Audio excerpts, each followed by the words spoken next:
విజయ్ సేతుపతి భార్యగా నటించిన ఈ భామ గుర్తుందా? నెట్టింట hot topic. Tamil star Vijay Sethupathi విభిన్నమైన పాత్రలతో అభిమానులను మెప్పిస్తూ విలన్ రోల్స్ ను తన సత్తా చూపిస్తున్న సంగతి తెలిసిందే. విక్రమ్ సినిమాలో కమల్ హాసన్, ఫహద్ ఫాజిలాల్ తో కలిసి నటించిన ఆయన విలన్ పాత్రలో అదరగొట్టాడు. ఈ చిత్రంలో విజయ్ సేతుపతికి ఇద్దరు భార్యలు ఉంటారు. వీరిలో ఒకరే ఇప్పుడు సోషల్ మీడియాలో తెగ ట్రెండ్ అవుతోంది.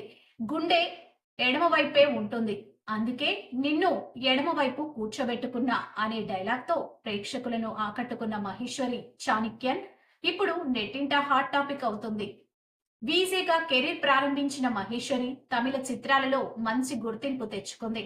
ప్రస్తుతం సోషల్ మీడియాలో గ్లామర్ ఫొటోస్ షేర్ చేస్తూ తెగరచ్చ చేస్తుంది. తన అందాలతో కుర్రకారుణ్ణి కట్టిపడేస్తున్న ఈ ముద్దుగుమ్మ త్వరలో మరిన్ని సినిమాల్లో కనిపించే ఛాన్స్ ఉంటుందంటూ టాక్ నడుస్తుంది.